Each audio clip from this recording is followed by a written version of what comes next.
Cosa Vostra. Bonjour, j'espère que vous allez bien, vous êtes peut-être encore en vacances, vous avez peut-être déjà repris le chemin du bureau depuis quelques jours. En tout cas, pour nous, c'est encore la pause estivale après 200 épisodes ces dernières années. On méritait bien un peu de repos et donc dernière semaine de rediffusion des épisodes avant la reprise de la diffusion normale à partir de la semaine prochaine, première semaine de septembre. Et donc j'ai décidé aujourd'hui de vous reproposer un épisode qui est sorti en début d'année avec Florent Peffer, qui est le dirigeant, le président du groupe Urbania.fr, Urbania France, qui est la déclinaison française d'un média québécois, qui est une véritable institution outre-Atlantique chez nos amis québécois. Voilà, donc là vous allez découvrir les coulisses un peu de la version française. Pour ceux qui ne connaîtraient pas Urbania, c'est faire de l'information sourcée et pertinente de manière drôle, divertissante et créative. Et vous allez l'écouter, ça donne vraiment envie d'en savoir plus. C'est un épisode que j'avais eu beaucoup de plaisir à enregistrer. J'espère que vous en aurez autant en l'écoutant et peut-être que vous le découvrez ou redécouvrez. En tout cas, profitez-en bien et à bientôt. Bonne écoute. Bonjour à toutes et à tous et bienvenue dans ce nouvel épisode de Mediarama. J'ai le plaisir de recevoir aujourd'hui Florent Peffer. Florent, bonjour. Bonjour. Tu es président du groupe Urbania France. Donc c'est un média qui existe depuis quelques années et tu as lancé donc l'édition française, la version française. Tu vas nous expliquer un petit peu tout ça. Alors peut-être avant de parler d'Urbania, je voulais juste préciser un peu sur toi, ton parcours. Alors on n'est pas dans Génération Do It Yourself, tu me disais que t'écoutais, donc l'idée c'est pas de parler. J'aime bien d'ailleurs. C'est pas que de parler de toi, mais voilà, t'as été journaliste présentateur d'abord chez France 24, puis iTélé entre 2005 et 2016. Je sais pas si t'es resté jusqu'à la fin d'iTélé justement. Je suis resté jusqu'à la fin. Ouais. Je suis parti au moment de la grève. J'ai fait la grève avec tous mes potes journalistes à l'époque. Ouais. Voilà, on salue Olivier Ravanello qui a bien vécu ça et notamment. Qu'est-ce que tu retiens de ces deux expériences? Est-ce que tout ce parcours t'a mené vers Urbania avant qu'on parle vraiment d'Urbania? Oui, ça m'a clairement mené vers ça.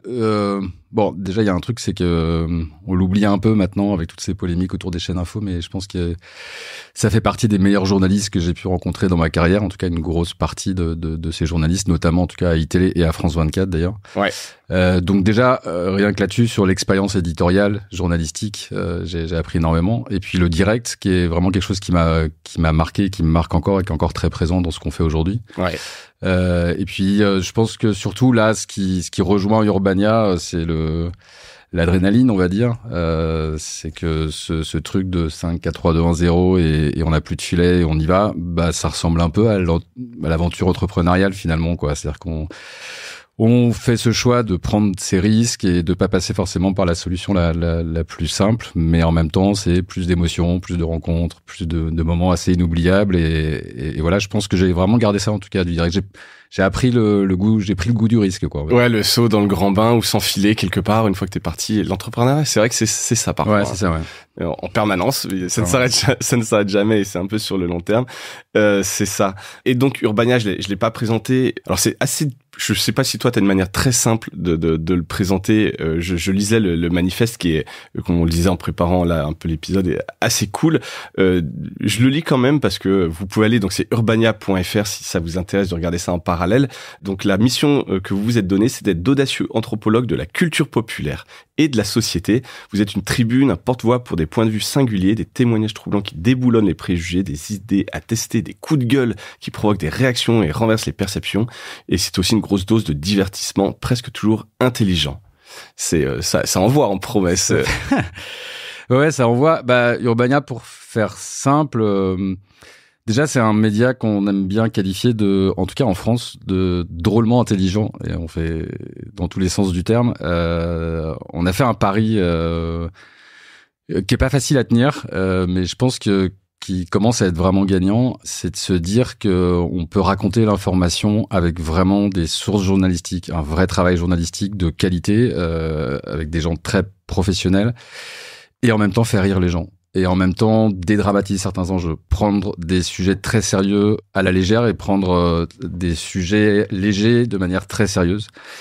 Ça, c'est déjà un premier angle. Je pense qu'on est un peu les seuls aujourd'hui. En tout cas, je suis assez content de ça, avoir une espèce de singularité quand même. Ce virage de se dire qu'on peut apporter de l'information en faisant rire les gens. En tout cas, quand on arrive à être à la fois drôle et à la fois à faire passer des messages et des messages vérifiés et des messages journalistiques, on a l'impression d'avoir rempli notre mission. Et en tout cas, je trouve que ça correspond beaucoup à cette jeune génération, même si finalement c'est juste la suite de tout ce qu'on a pu appeler l'esprit canal, etc. Mais en 2024, en tout cas, sur les réseaux sociaux, en tout cas, c'est vraiment cette patte, il y en a pas d'autre. Donc ça, déjà, c'est un premier point. Ensuite, effectivement, on aime bien dire qu'on aime rendre l'ordinaire extraordinaire. On est très attaché à cette idée de vous savez, des gens ordinaires qu'on peut rencontrer dans la rue, l'épicier du coin, la voisine qu'on croise tous les matins, la gardienne de l'immeuble, je sais pas, la maîtresse extraordinaire, ce que nous on appelle les gens ordinaires qu'on a envie de sublimer et on a envie de raconter ces histoires-là. Donc ça aussi, c'est vraiment quelque chose de très important pour nous. Et puis au cœur du modèle vraiment d'Urbania et la promesse d'Urbania, avant tout, vous l'avez dit, c'est le côté anthropologue de la société. C'est vrai qu'on n'est pas sur l'actualité, sur le news. On n'est pas tenu à ça, ce qui pour moi, qui ai vécu dans le news très longtemps, est une immense liberté de pouvoir choisir. On n'est pas dicté par les événements, par les dépêches AFP. En revanche, on est un média engagé, on est un média qui est clairement féministe, qui est dirigé par Anaïs Carayon, qui est l'ancienne patronne de Brain, pour ceux qui connaissent, qui est un magazine qui était un peu mythique jusqu'à son arrêt il y a quelques temps. Donc on est vraiment, et on l'affirme haut et fort, on n'a pas de problème avec ça, sur des questions aussi environnementales, on va dire la plupart du temps sur des engagements qui sont propres, des questions de genre qui sont propres à cette nouvelle génération qui bouscule un peu la société. Et puis on a vraiment quelque chose qui est au cœur du média, c'est que notre promesse par rapport à d'autres médias qui par ailleurs sont des super médias, et voilà, mais nous, on a fait un choix qui est assez bizarre et qui est un peu contre-intuitif, c'est que c'est vraiment ce choix de la créativité. Alors, ça peut paraître un peu bullshit de dire ça, mais en réalité, on cherche pas un format, en fait, qui fonctionne. On cherche pas à reproduire un format, on cherche pas à se dire, allez, quand est-ce qu'on va trouver ce format, on va pouvoir le dupliquer 3 fois par jour, et puis se dire qu'on va engranger des vues comme ça, etc. Format signature, qui serait le format il y a pas de format Urbania. Non, il y a pas de format Urbania. Le principe, c'est qu'on dit à nos créateurs de contenu, créez ce qui vous plaît, passez le temps qu'il faut, on va pas être derrière vous pour vous dire il faut que tu rentres ton sujet tout de suite, etc. Si tu as une idée, vas-y, fais-la avec les moyens du bord, fais-la avec ta créativité, ton inventivité. Tout ce qu'on veut, c'est que l'info soit vérifiée derrière, et puis évidemment que ce soit drôle, soit divertissant, soit créatif. Mais on joue sur vraiment cet effet de surprise. C'est-à-dire que le pari, c'est de se dire que quand on regarde Urbania, on sait pas sur quoi on va tomber. Okay. Et moi, c'est un des trucs, en tout cas, qui sont frais, en tout cas, et qui sont... ouais, et puis je pense que tu t'ennuies pas. Bah, comme beaucoup... il y a beaucoup de médias numériques où finalement on swipe avec son pouce, et en fait au bout des 3 secondes, on dit toujours que les 3 premières secondes sont hyper importantes, mais moi au bout des 3 secondes, très souvent je connais déjà la fin de la vidéo. Et on fait le pari inverse, quoi, de se dire qu'on veut essayer de surprendre à chaque fois, voilà. Et puis la dernière chose, c'est là où on est assez particulier, on va dire, c'est qu'on mélange les journalistes et les artistes. On a fait ce choix d'essayer de voir qu'est-ce que ça donne quand tout d'un coup on a des artistes, des acteurs, des musiciens, qui se mettent à travailler avec des journalistes et qui créent du contenu ensemble. Et ça donne des trucs qui sont parfois, en tout cas, assez extraordinaires. Bon, alors avant de creuser tout ce sujet, on fait un petit zoom out, on revient un peu en hauteur. Je l'ai rapidement évoqué en disant que Urbania, donc .fr, était la version française d'un média canadien, québécois plus précisément. Donc ça fait partie d'un groupe, le groupe Urbania. Est-ce que tu peux nous raconter peut-être la genèse de ce groupe et ce qu'on y trouve, et peut-être les liens que vous avez entre la maison mère quelque part, ou je sais pas, c'est plutôt des cousins, je sais pas comment vous ouais, c'est des cousins, c'est la maison mère aussi. Donc Urbania, c'est un média qui a 20 ans. Qui a une version papier. Alors, qui a une version papier maintenant, mais qui est plus anecdotique, on va dire. Ça s'est créé, c'est un peu l'histoire nord-américaine, un peu classique, mais à la fois classique et extraordinaire, mais ça commence dans un garage avec Philippe Lamarre et ses copains qui créent un magazine parce que ça les fait marrer à l'époque et qu'ils ont envie de raconter Montréal à leur façon. Un fanzine. Ouais, c'est vraiment ça. Ils créent ce magazine-là, ils vont dans la rue même pour aller le distribuer, et puis c'est comme ça que de fil en aiguille, tout d'un coup, le magazine a du succès. Ils deviennent les meilleurs pour raconter la ville. D'ailleurs, c'est pour ça que ça s'est appelé Urbania, et les meilleurs anthropologues pour le coup de cette société montréalaise de l'époque. Et puis très vite, ils deviennent aussi assez impertinents, on va dire. Il y a des couvertures qui sont assez géniales de cette époque-là, où bon voilà, par exemple, deux femmes qui s'embrassent à la une. À l'époque, c'était plus rare qu'aujourd'hui. Où bon, il y a beaucoup d'exemples comme ça, mais c'est vrai qu'il y avait un peu cette idée de bousculer, de briser des tabous, et qui est encore très très ancrée dans la culture d'Urbania. Et puis de fil en aiguille, ce magazine papier est devenu ils ont pris un virage numérique. Notamment sous l'impulsion du coup de Philippe Lamarre, qui est le fondateur et qui est aujourd'hui toujours le président du groupe avec Raphaël, qui est son associé. Et puis aujourd'hui, Urbania, c'est un groupe avec une centaine de personnes qui est basé à Montréal, avec un média, une société de production audiovisuelle qui produit des émissions à la télévision, qui produit des documentaires, qui produit de la fiction également, et puis du coup un studio de création pour les marques. Et c'est en fait ce modèle-là qu'on a reproduit en France. Moi, je me suis lié d'amitié avec Philippe. J'avais ma société après iTélé, qui est une société de live qui s'appelle UB Live et qui fait toujours d'ailleurs partie du groupe. Et on a décidé de rapprocher nos activités et avec en tête cette idée de se dire on se rapproche et puis on lance la version française. Exactement. Bah oui, en réalité, Urbania aujourd'hui au Canada, au Québec, c'est ils ont pas un monopole, mais je veux dire, ils sont vraiment très très connus là-bas. Et il y a vraiment. C'est quoi un peu le Combini Ouais, c'est ça. Society, peut-être plus dans l'esprit en tout cas. Ouais. C'était très proche de. On va dire que c'était une sorte de Vice bienveillant, quoi. Ouais. Si je peux résumer un peu le principe. Mais il y a vraiment cet enjeu de dire, bah, allons porter le message, la promesse éditoriale d'Urbania dans tout le monde francophone. D'ailleurs, on parle de la France aujourd'hui, mais le but ultime, c'est vraiment d'essayer de diffuser le média et de le porter sur tous les territoires francophones. À terme. Pardon, juste pourquoi francophone ? Il y a vraiment un sujet important sur la francophonie, le français ? Ouais. D'accord, ça fait partie de votre ADN. Ça fait partie de notre ADN, mais pour le coup, vraiment, parce que c'est un média québécois, que je pense que c'est hyper important là-bas, vraiment. Ouais. C'est une forme de résistance, hein, presque. Ouais. Hein, voilà, donc après, ça les empêche pas de faire des fictions en anglais, etc. Mais vraiment, il y a cet amour pour le français et puis pour le Québec, quoi, qui est vraiment vraiment important, quoi. Donc c'est aussi une façon d'exister à travers ce média et de faire exister la francophonie, la culture. Ouais, très clair. Et donc la version Urbania.fr, c'est le même modèle. On va revenir dessus, mais une agence de brain content, un studio de prod et un média. Ça, vous avez un peu répliqué. Il n'y a pas de spécificité. Il y a une spécificité quand même, c'est que on a un média numérique, donc Urbania.fr. Ça, c'est voilà. Il y a une société de production audiovisuelle. Il y a un studio de création au milieu. Il y a une différence, c'est que au Canada, comme le média est déjà beaucoup plus installé que nous, ils ont 20 ans. Il y a beaucoup de brand content et peu de marques blanches. Nous, on fait beaucoup de marques blanches et moins de brand content au studio. Et puis la spécificité, c'est UB Live qui se rajoute, on va dire, par rapport au Canada, qui est cette société de création de nouveaux contenus en direct et avec des nouvelles formes de narration en live. Et voilà, c'est ce qui fait un peu la spécificité. Et ensuite, il y a énormément de différences. D'ailleurs, on a été assez surpris par ça, mais des différences culturelles, des différences de marché, qui font que en fait, on est en train de construire une autre histoire. C'est un peu le terme de tout à l'heure que t'employais, quoi, avec des cousins, quoi. Mais ouais, ça doit être intéressant de voir ça justement, que voilà, par rapport au retour du marché, par rapport aux audiences, etc. C'est quelque chose, vous prenez des chemins probablement un peu différents, quoi. Ouais, on prend des chemins différents et en même temps, pour moi en tout cas, c'est génial. J'ai été souvent habitué à travailler en équipe, mais quand même à porter sur mes épaules beaucoup de choses individuellement. Et là, je découvre ce que c'est d'avoir des vrais partenaires qui ont une expérience vraiment énorme, qui ont une connaissance du marché et honnêtement qui sont en avance sur plein de choses au niveau du modèle économique par exemple ou même on va dire de la société.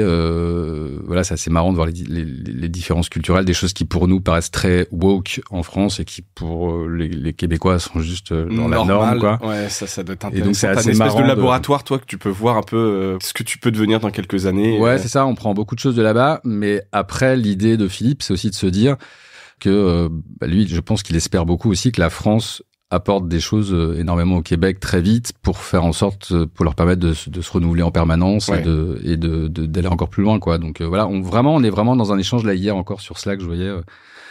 On a publié une vidéo hier et je les voyais tous, toute l'équipe québécoise en train de discuter de comment adapter la version au Québec et en train de se dropper des noms, des trucs, en disant voilà. Et c'est vrai que ça, c'est vraiment des moments cool, quoi. Donc, vous êtes sur le même Slack? Peut-être question un peu ouais, on est sur le même Slack. Un seul Slack pour tout le monde. Ouais. On est sur le même Slack et bon après il y a des canaux etc. Mais on travaille beaucoup avec eux au quotidien vraiment. Enfin on a tout le temps des échanges avec Tu vois tout ce qu'ils produisent, tu vois quels sont leurs sujets de discussion, etc. Machin. Ouais. Bah, pas tout parce que c'est assez énorme et qu'ils sont vraiment une activité vraiment. Ils sont combien là-bas? Une centaine. Ils sont une centaine, ouais. Ouais. Donc tu as quand même des canaux par projet, des oui c'est ça exactement. Bureaux, machin, etc. Ouais. Mais c'est un seul Slack donc c'est pas une filiale dans un coin non, vraiment, et un call par mois de reporting. Ouais, non, on se parle très souvent, il y a tout le temps des visios entre les équipes, etc. Et même au niveau des équipes créatives, on a beaucoup de partage d'expérience et de use case. Vous faites des voyages un peu croisés ou c'est un peu récent, mais je pense que ça peut être intéressant. On fait des voyages. Bah, Philippe et Raphaël, les deux associés d'Urbania au Canada, viennent tous les 2 mois environ. Et puis, moi, j'y suis beaucoup allé au début avec ma collègue Élise Richard, qui du coup, elle aussi, qui est associée. En fait, on fonctionne un peu en binôme, quoi. Philippe et Raphaël, et Élise et moi, et on est vraiment tous les 4 à essayer de superviser, de coordonner tout ce projet, quoi. Top. On revient donc sur Urbania France, le média. Tu parlais un peu justement de ce mélange journaliste-artiste. Vous êtes combien? L'équipe, elle est on est un peu plus d'une vingtaine en permanent. On a beaucoup d'intermittents, de journalistes qui gravitent autour, un peu ce qu'on appelle la famille Urbania. Mais c'est vrai que il y a un truc assez humain qui est assez fort. On a créé parce que je pense qu'on porte un message à une façon de voir les choses et de voir les médias aujourd'hui qui est assez particulière. Et donc bon, voilà, il y a tout. C'est assez marrant d'aller dans les bureaux d'Urbania parce que, enfin en tout cas moi qui ai vécu beaucoup dans des rédactions de journalistes news ou en société de production, y a tout le temps des gens qui gravitent autour, qui sont en train de créer des choses, qui passent dans un studio. On rentre là avant-hier là, j'avais une réunion avec un client qui est venu me voir et on arrive dans la cafette et il y a un mec parce qu'il était en train de tourner une vidéo. Voilà, c'est un peu tout le temps des cas comme ça assez marrants, quoi. Ouais, ça doit changer d'une rédac à la iTélé ou 24 qui sont très animés, c'est excitant, etc. Oui, mais c'est autre chose, process, c'est une temporalité, de machin, etc. Oui. Ouais. Là, ça doit être c'est vrai que c'était le côté frustrant, on va dire, dans ce métier que j'avais avant, qui était aussi la représentation à l'antenne et le fait que en tout cas, si on veut essayer de conserver une certaine neutralité, à défaut d'être objectif, on doit essayer de pas trop montrer ses sentiments, etc. Là, c'est vrai que c'est un peu l'inverse, quoi. On assume ce qu'on est. Vous êtes engagé, vous avez des opinions, voilà. C'est incarné. Pas mal incarné. C'est très, très incarné, ouais. Ça, on en parlera dans une seconde. On l'a dit, ou je sais pas si on l'a dit de manière très claire, mais en tout cas, tout ce qu'on prend, vous visez une audience plutôt jeune adulte. Alors, c'est quoi un jeune adulte en 2024? C'est quel âge? Bah, nous, notre audience, c'est vraiment 18-34 ans. On va dire qu'on est quand même plus resserré sur du 20-30 ans, mais c'est vraiment 18-34 ans. Donc voilà, c'est ce qu'on appelle effectivement les jeunes adultes, dans le sens où on s'adresse pas vraiment aux adolescents. C'est ceux qui ont pris leur envol, leur indépendance, qui commencent à être... Ouais, c'est ça, exactement. Et les meilleures personnes pour leur parler, bah, on a une rédaction qui est très jeune, et qui est très talentueuse, mais c'est vrai qu'on a vraiment, la moyenne d'âge, elle doit être à 23 ans, un truc comme ça. Donc c'est quand même, pour nous, c'est aussi très important de se dire qu'on n'est pas une bande de boomers qui essaie de raconter la façon de voir les choses ou d'essayer de raconter la jeunesse d'aujourd'hui, comme si on avait une espèce de vision un peu de documentaire. Donc non, c'est vraiment des jeunes adultes qui font l'info pour les jeunes adultes, quoi. Et c'est les trucs qui les font marrer. Ça m'arrive très souvent de voir des vidéos où je me dis, mais qu'est-ce que c'est que ce truc? Et puis je me dis, bah, c'est peut-être bon signe que moi, je sois largué ou que c'est pas pour moi, quoi. C'est pas pour moi, quoi. Mais bon, je dis ça après 90% du temps, je suis mort de rire devant mon ordinateur où j'apprends des trucs, quoi. Mais voilà. Ouais. Et donc une présence sur le site, dont je parlais, urbania.fr, donc avec un site plutôt cool. Tu vois, je dis on fait des sites et donc je trouve. Ouais, il va changer là d'ici 2 mois. On est hyper content du nouveau site, donc on en reparlera. Mais exactement. J'espère que tu le trouveras cool. Donc je pense voilà micro-mag, format vertical en story. Est-ce que ça marche le site par rapport à peut-être une stratégie social média dont on va parler dans une minute, qui est là probablement où sont votre audience, mais avoir un site fort, un site. Le site fonctionne vraiment très bien. Après D'ailleurs, ça c'est aussi une différence avec le Québec qui est dans son ADN au départ très écrit et très visuel, parce que c'est Philippe Lamarre au départ, il a vraiment cette formation de directeur artistique, de graphiste, donc ce sens de l'image qui est hyper important en une ou en photo, c'est hyper important. Donc bon, c'est pas que de l'écrit. Mais c'est vrai que nous, on est tout de suite passé très très vite à la vidéo. Eux, ça a été une transformation. C'est encore une transformation pour eux. Et on le sait, ceux qui gravitent dans les médias, que c'est pas forcément les choses les plus simples à faire de passer de l'écrit à la vidéo. C'est vraiment des métiers différents. Et là, nous, on est passé très très vite sur ce côté vidéo. Donc là, le site, en l'occurrence, on a aussi des articles, mais on va vraiment passer en quasiment tout vidéo. En tout cas, on va vraiment remettre vraiment la vidéo au cœur du site là, ces 2 prochains mois. Et puis, effectivement, on a ce qu'on appelle le micro-mag. On est vraiment hyper fiers de ça. On compte beaucoup là-dessus. Ça fait vraiment partie de notre stratégie. C'est hyper important. C'est un magazine. D'ailleurs, c'est hérité du magazine papier, finalement, dans l'idée, quoi. Mais c'est un magazine numérique qui est clairement inspiré des plateformes type Insta, etc. C'est-à-dire qu'on swipe, c'est des frames, quoi, en fait, finalement. Et on passe d'une frame à l'autre. Et dans ce magazine numérique, c'est un lien sur lequel on clique. Et donc, du coup, on n'est pas dans le système des GAFA. On n'a pas besoin d'être abonné à Insta, à TikTok, etc. Voilà, ce qui nous permet, nous, de faire ce qu'on veut au niveau du contenu et voilà.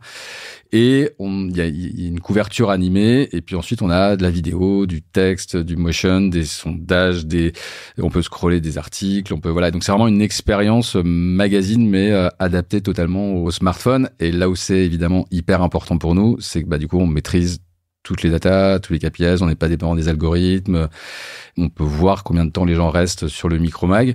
Tout ça, vous avez développé en interne ? Ouais, tout ça, c'est développé en interne par une société qui s'appelle Folklore, qui fait partie du groupe Urbania au Canada et qui est une bande de joyeux lurons, développeurs, artistes qui sont vraiment assez extraordinaires et voilà, qui sont vraiment au service de l'éditorial et qui créent des choses comme ça. Donc là, vraiment, le micro-mag, c'est vraiment un de nos axes stratégiques. On parlait de format. Alors, c'est pas un format, c'est plus un produit pour le coup, mais un truc assez cool. Est-ce que, juste question un peu technique, en termes de SEO, tu sais si c'est bon, pas bon, ou vous en foutez quelque part, je sais pas. Non, on s'en fout pas et c'est vraiment hyper bon. Alors, il se trouve qu'au Canada, d'ailleurs, c'est assez intéressant pour ceux qui s'intéressent aux médias et qui nous écoutent. Je sais pas, certains, je pense, en ont entendu parler, mais il y a une loi au Canada qui s'appelle la loi C-18 qui est sortie au Canada à un moment pour essayer de rétribuer les médias vis-à-vis des GAFA et de faire en sorte que les GAFA mettent au pot pour soutenir les médias qui apportent du contenu à Meta, Google, etc.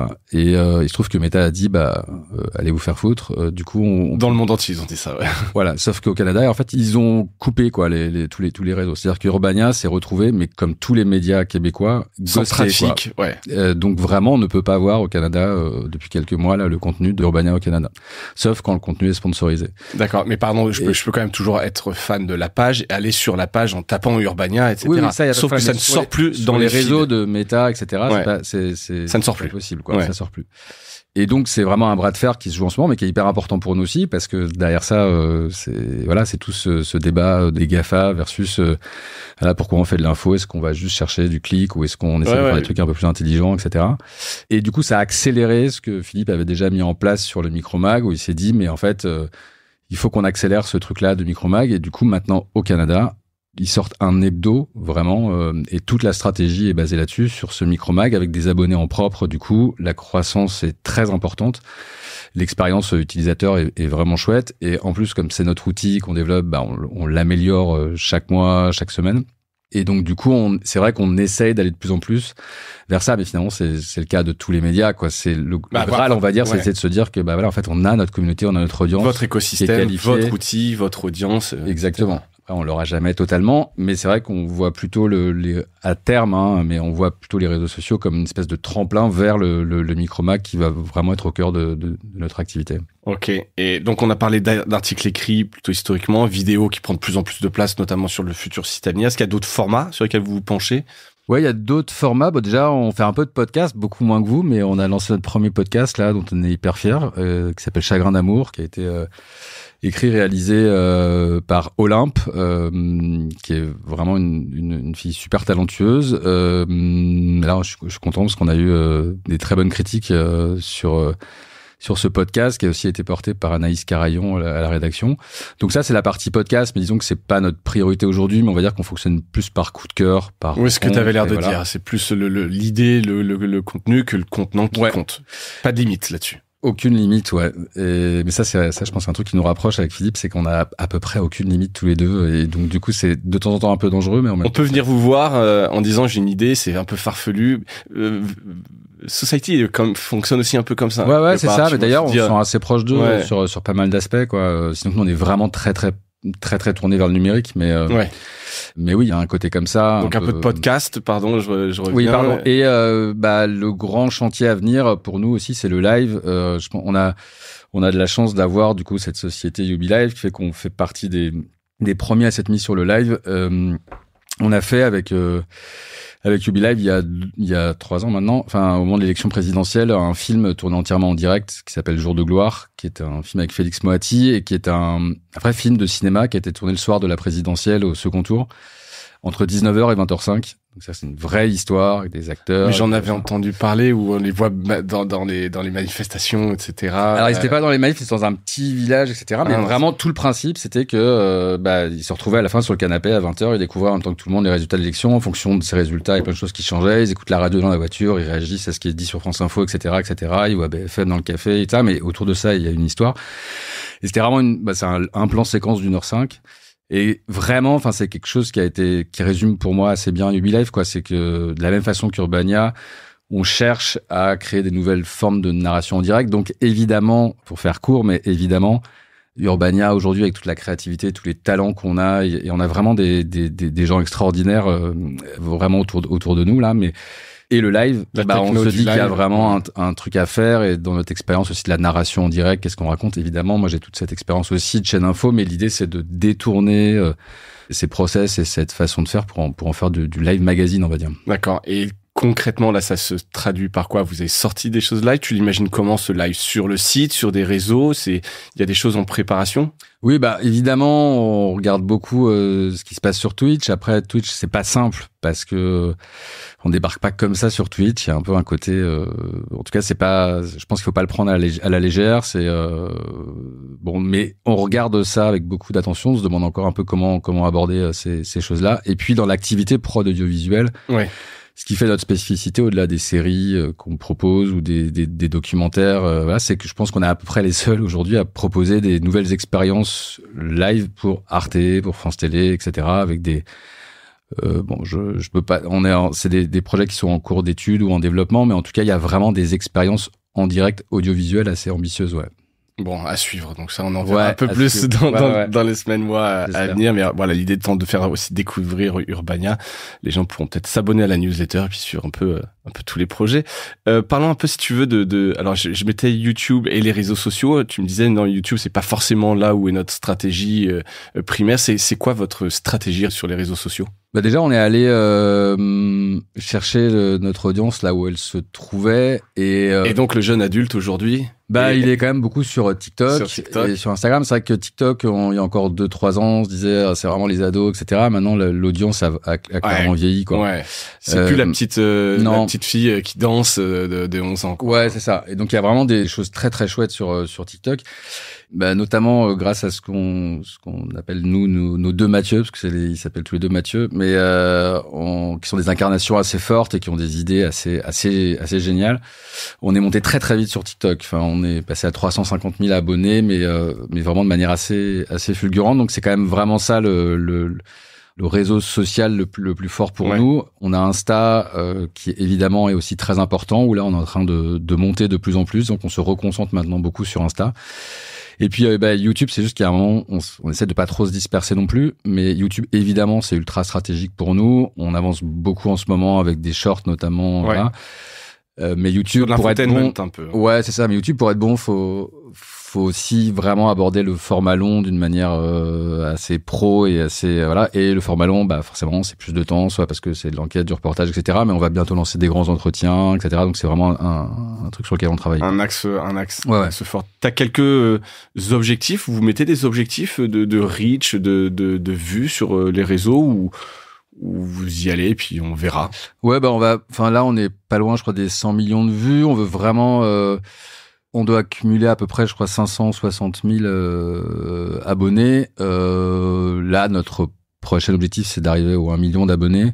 Après, notre objectif, il est évidemment, on a des objectifs tous les trimestres notamment et tous les mois, que ce soit en termes de chiffre d'affaires ou d'audience, mais on va dire que notre vrai objectif, c'est vraiment de devenir un média qui compte d'ici 1 an. C'est-à-dire, on a cassé des plafonds de verre, c'est jamais très simple, mais on voit bien qu'on fait des steps.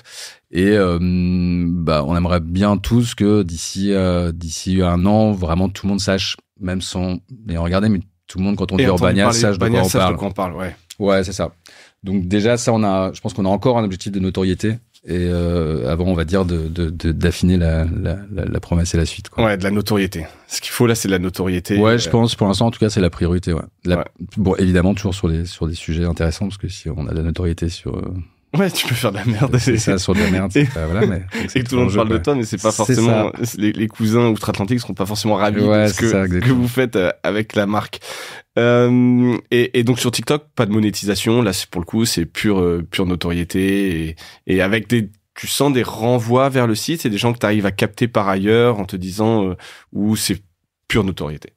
Si, on a des renvois sur le site, mais c'est vrai que c'est beaucoup de notoriété. Après, honnêtement, aujourd'hui, c'est marrant parce que le média ne rapporte rien, en tout cas pas grand-chose aujourd'hui, mais c'est vraiment notre trésor, quoi. Et on le dit pas par c'est pas marketing, etc. Et même on voit bien au sein de la société, le média, c'est le truc. Donc c'est marrant parce que c'est le trésor qui rapporte rien, quoi. Tu veux dire, ouais, c'est sacro-saint. Il y a les activités de studio, d'agence, etc. Mais le média, même s'il est pas rentable en tant que tel, c'est le cœur de la galaxie. Mais en fait, c'est assez marrant parce qu'on pourrait se dire, mais pourquoi des gens qui vont créer du contenu et puis finalement, c'est une façon de perdre de l'argent, etc. Mais c'est fou à quel point, non seulement c'est une vitrine hyper importante, c'est-à-dire que nous, le studio de création est en train de cartonner en ce moment, mais parce que des sociétés ou des associations, des fondations, des musées, etc.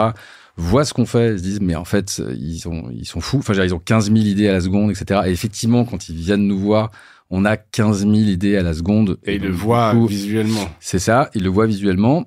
Deuxièmement, c'est vraiment un laboratoire. Enfin, c'est-à-dire qu'il y a un nombre de plus en plus important de trucs qu'on fait sur le média. On se dit, mais attends, ce truc, c'est génial. Et si on le faisait comme ça, et si machin que ça, et ensuite, on va le proposer à des marques, on va le proposer à des musées, on va le proposer à des associations, des fondations, etc. Et ça marche vraiment très, très bien. C'est-à-dire qu'il y a vraiment c'est comme si on avait à côté de nous une espèce de labo. On est tout le temps en train de tester des trucs, etc. Et puis ensuite, c'est vraiment, dans le bon sens du terme, un aspirateur à talent, quoi. Je veux dire, moi j'ai vraiment vécu ce truc et je pense que beaucoup de gens dans la production qui ont vécu ce truc de se dire ah là là, je vais aller chercher un talent puis on va développer ensemble un doc, une fiction, je sais pas quoi.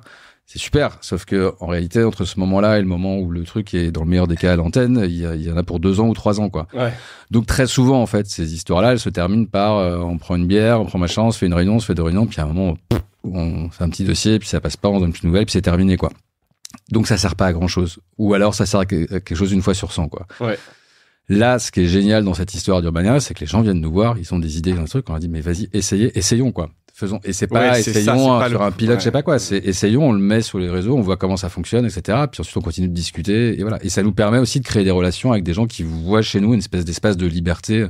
C'est vrai que c'est tout le talent d'Anaïs Carillon qui dirige la rédaction, c'est qu'elle a un flair, elle a un instinct, elle a je sais pas quoi pour trouver des talents comme ça, et puis elle est ultra efficace en plus, et donc du coup quand il y a une idée, en général elle dit bah tiens je vais faire ça, 3 jours après le truc il est publié, quoi. Donc c'est vraiment cool, quoi. C'est agile, il y a une belle curation, donc n'importe qui peut venir vous voir avec une idée de quoi que ce soit, quel que soit le média, le médium, etc. Et puis vous verrez ce que vous en faites, sous quel format, etc. Complètement, ouais.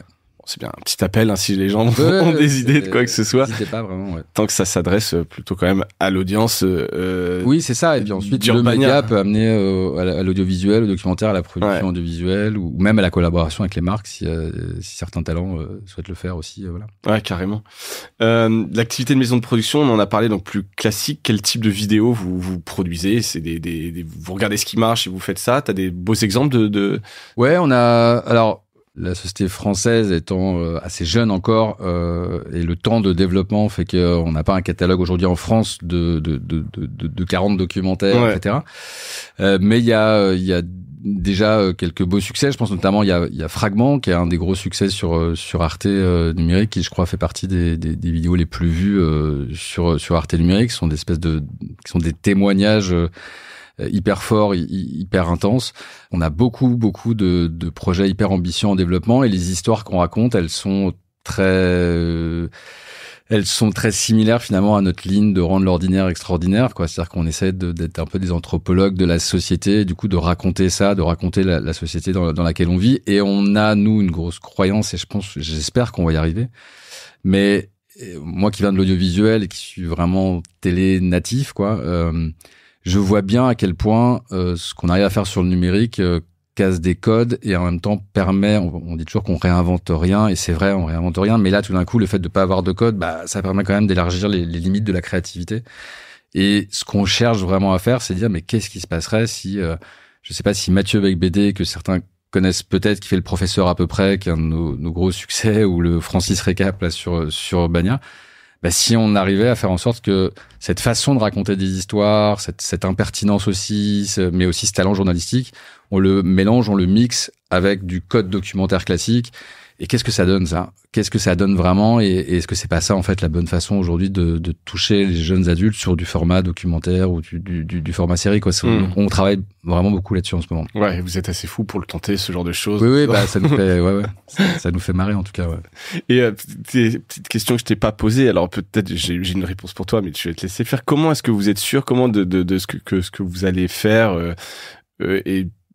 est bien reçu par vos audiences? Est-ce que vous faites des tests utilisateurs? Est-ce que vous faites venir des jeunes adultes pour parler, de voir avec ça? Ou est-ce que tu te bases sur le fait que ton équipe soit jeune et que tu te dis, a priori, si eux, ça leur plaît, ça plaira à l'audience? Ouais, non, c'est vraiment ça. C'est vraiment ça? Pas de tests utilisateurs. Non. En général, quand on entend toute la rédac se marrer, ou toute la rédac dire, putain, c'est dingue ce truc, etc., c'est qu'on sait que c'est bon, quoi. Et puis après, moi, j'avoue que je regarde beaucoup plus que les vues, je regarde tout le temps les commentaires, quoi. Enfin, c'est vraiment quelque chose qui m'obsède. Moi, ce qui m'intéresse, et surtout pour le coup, encore venant de la télévision, ce que je trouve fabuleux dans cette aventure, c'est cette conversation, quoi. Enfin, c'est que on délivre pas un message en disant allez, c'est bon, on va prendre une bière et puis on passe à autre chose. On attend Médiamétrie et puis on verra. Ouais, c'est ça. Et ça, c'est quand même assez fabuleux, quoi. Et moi, je veux dire, il y a des vidéos qu'on poste où le débat se poursuit encore 3 mois après sur mais il y a aussi ça, mais il y a ça, il y a un truc, etc. Et là, pour moi, on a atteint l'objectif. Ouais, t'as visé juste, quoi, à ce moment. Ouais, c'est ça. Quand je vois que la conversation se poursuit, mais on s'est même posé la question des fois limite de se dire, mais en fait, il faut créer une autre vidéo pour continuer à mettre à jour la conversation et qui repart dans une conversation et voilà. Donc un format, hein, tu sais, un peu comme faisaient les jours sur des émissions, etc. Mais comment tu peux mettre en épisode des sujets comme ça, parce que les opinions changent, les lois changent, etc. Quoi, ça pourrait être. Mais voilà, ça c'est vraiment passionnant, cette idée de discussion et de ça, c'est aussi le live est très comme ça. Hein, mais c'est ce qu'on disait, le live permet justement d'interagir aussi avec la communauté, de prendre des réactions en live et rebondir, et donc d'orienter la discussion, etc. Et je crois que c'est vraiment un vrai changement dans ce milieu professionnel, quoi. C'est vraiment de se dire, mais en fait, ce qu'on fait là, maintenant, il est temps qu'on fasse du contenu pour les gens et en écoutant les gens, et en acceptant d'avoir ce retour et de discuter, quoi. C'est ce qui est passionnant, cette conversation, quoi, en fait. Moins top down, quoi. Ouais, c'est ça. Si on se tourne vers l'avenir, où est-ce que tu veux aller avec Urbania France? Où vous voulez aller avec Urbania? C'est quoi les grands projets? Alors, t'en as donné pas mal, évidemment, mais je sais pas, est-ce qu'il y a une grande vision future? La grande vision, déjà, il y a une vision on va dire à moyen terme, c'est qu'on a 3 ans pour arriver à l'équilibre, et que pour l'instant, c'est le groupe au Canada qui nous aide à arriver à cet équilibre. Ouais, c'est ça. Donc, et puis c'est pas rien, parce que Bon voilà, on n'a pas un fonds derrière nous, on n'a pas fait des levées de fonds avec des investisseurs. Le groupe est indépendant, le groupe Urbania. Ouais, totalement indépendant. Et bon, quand je dis que c'est pas rien, c'est que c'est jamais rien de faire ce pari de gens qui vont mettre de l'argent à un moment dans quelque chose avec un risque réel. Mais là, c'est un peu tout le trésor de guerre d'Urbania de 20 ans, quoi. C'est-à-dire qu'ils mettent vraiment, ils font tapis, et puis voilà, ils ont économisé tout ça. C'est un groupe qui est rentable au Canada, qui marche vraiment très bien. Donc c'est un gros investissement, quoi. C'est ça. Enfin, en tout cas, il y a vraiment une ambition qui est réelle. C'est pas rien aujourd'hui de recréer un média entièrement en France et tout un groupe audiovisuel. Donc c'est déjà ça la première étape. On est assez confiant, mais on sait tous que, enfin voilà, je peux pas prédire l'avenir. Donc voilà, ça c'est tout le jeu des prévisionnels, etc. Mais donc ça, c'est sur la partie économique, mais qui est hyper importante parce qu'il y a des gens derrière. Enfin, je veux dire, c'est pas juste une histoire de chiffres, quoi. Puis il y aura pas de suite si tu réussis pas là-dessus, quelque part. C'est ça. Donc déjà, de réussir à poursuivre l'aventure et de devenir solide.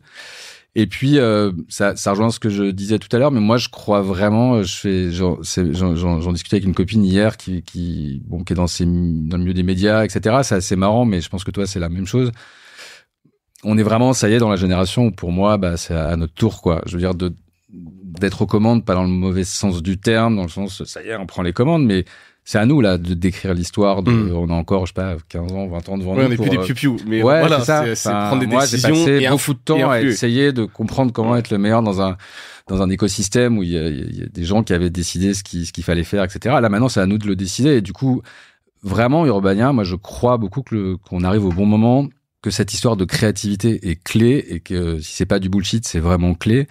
Et voilà, moi, ce que j'aimerais, c'est que dans quelques années, on se dise que Urbania alors, on veut pas être mainstream, dans le sens où notre stratégie, c'est pas de se dire, on veut inonder la France et que tout le monde connaisse le truc, etc. On est très à l'aise avec l'idée de se dire, on est dans notre couloir, et s'il y a des gens qui ne connaissent pas, tant pis. Mais par contre, ce couloir, il est très, très large, il peut être très, très large aujourd'hui. Et puis voilà, on a tous envie en tout cas de se dire que Urbania est l'image d'un média qui fait bouger les choses, qui fait bouger la société, qui fait rire et qu'on soit fiers tous les matins de se dire qu'on travaille dans ce groupe, quoi. C'est vraiment ça, quoi. Ouais. Et c'est important. Et c'est vrai que c'est là que tu touches, je pense, quelque chose du doigt. C'est sans être mainstream, en gardant votre âme. C'est un équilibre à trouver, tu vois. Je pense que ça rejoint presque le truc de croissance. Est-ce qu'il y a un moment, vous êtes rentable, vous gagnez un peu et vous restez à ce niveau-là? Ou est-ce que tu veux toujours un petit peu plus, être encore un peu plus connu, des plus grosses marques et arrive un moment donné, et je pense à les médias, enfin Combini ou Spec Erika, etc., où c'est compliqué et t'arrives plus à garder ton indépendance. Moi, je pense qu'il y a un moment où c'est ce qui fait. En fait, on veut pas être un supermarché, quoi. On veut être une petite boutique de luxe et qui est trop cool. Et quand on rentre dedans, on est trop bien. Et voilà. Enfin, vraiment, c'est ça l'état d'esprit. Alors, je dis de luxe, c'est pas luxe le mot, mais en tout cas, vraiment, un petit endroit trop cool, quoi, dans lequel on se rend. Moi, ce que je pense, c'est que on n'a pas vocation en France à accélérer constamment et à réussir à inonder, même économiquement, etc. On a plus vocation à faire des bébés un peu partout dans le monde francophone. Moi, je trouve que c'est beaucoup plus intéressant pour nous aujourd'hui de se dire, après la France, il y a l'Afrique, après l'Afrique, il y a d'autres pays francophones, etc. Ouais. Et plutôt d'adopter cette stratégie de croissance externe plutôt que d'essayer de devenir un géant, un géant dans chaque marché, ouais. C'est intéressant. Je pense que ça sera à suivre, à voir effectivement comment tout ça se développe. En attendant, je pense que tu as pas mal de pain sur la planche. Oui. La dernière question pour terminer cet épisode. Est-ce que tu as un truc cool à nous recommander? Alors, tu as dit plein de choses qui donnent envie d'aller voir sur urbania.fr et j'espère que vous qui écoutez cet épisode, ça vous donnera aussi envie d'y aller.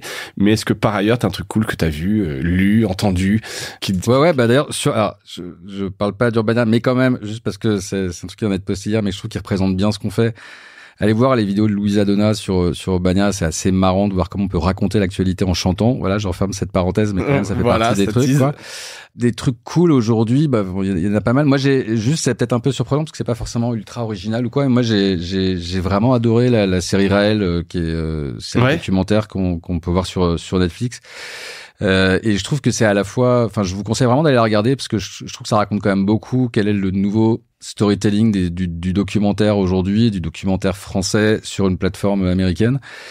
Il se trouve qu'en plus, ce sont des anciens d'ITélé qui l'ont entièrement produit, réalisé, notamment Alexandre Ify, Myriam Zéhar, Léa Barako, enfin qui sont vraiment pour moi des visages avec qui j'ai travaillé pendant hyper longtemps. Et j'avoue que au-delà même de la série, qui est vraiment, enfin, je vous invite vraiment à la regarder, ce personnage complètement fou, quoi, qui est qui est vraiment un personnage ordinaire, extraordinaire, c'est-à-dire qu'il ressemble à rien, il a rien, c'est une espèce de raté, de truc. Mais qui a une place dans l'histoire française. Dément, quoi. Ouais. Donc pour moi, c'est vraiment cette notion de ordinaire extraordinaire dans le mauvais sens du terme pour le coup, mais quand même, c'est vraiment ça. Et donc aller voir cette série-là, je pense que ça vaut vraiment le coup. Et je pense que ça raconte beaucoup sur la façon dont nous aussi on va essayer de se dans la forme même, tu veux dire, de la dans la façon dont on raconte les histoires aujourd'hui et cette tendance vraiment à dire que le documentaire est de plus en plus imprégné par la fiction, en tout cas dans la narration. Donc je pense que c'est vraiment intéressant pour ceux qui Je pense c'est l'état de l'art un peu aujourd'hui, de la manière dont on fait un documentaire avec un peu d'une patte fiction. Avec une patte fiction, presque cinéma, quoi. Et alors c'est pas nouveau, sauf que là ça se développe de plus en plus ces formats-là. Alors il y a un côté trop, parce que c'est à la Netflix, on a l'impression d'avoir un teaser permanent pendant tous les épisodes, quoi. On le cliffhanger. Voilà. Mais vraiment, je vous invite à le regarder parce que c'est assez fascinant pour ça, ouais. Bon, je mettrai le lien, mais sinon à retrouver Raël sur Netflix, ça devrait pas être très compliqué. Florent, merci. Merci pour l'invitation. Super. Écoute, c'était super, ça donne envie de suivre tout ça. Donc bravo pour ce projet et puis plein de bonnes choses pour l'avenir. Et merci à toutes et à tous d'avoir écouté cet épisode. J'espère qu'il vous a plu et je vous dis à bientôt. Salut.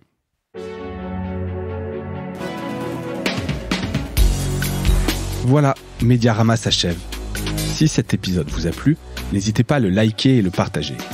Et puis, si vous souhaitez être accompagné par notre agence Cosa Vostra, contactez-moi par mail mediarama@cosavostra.com. Portez-vous bien.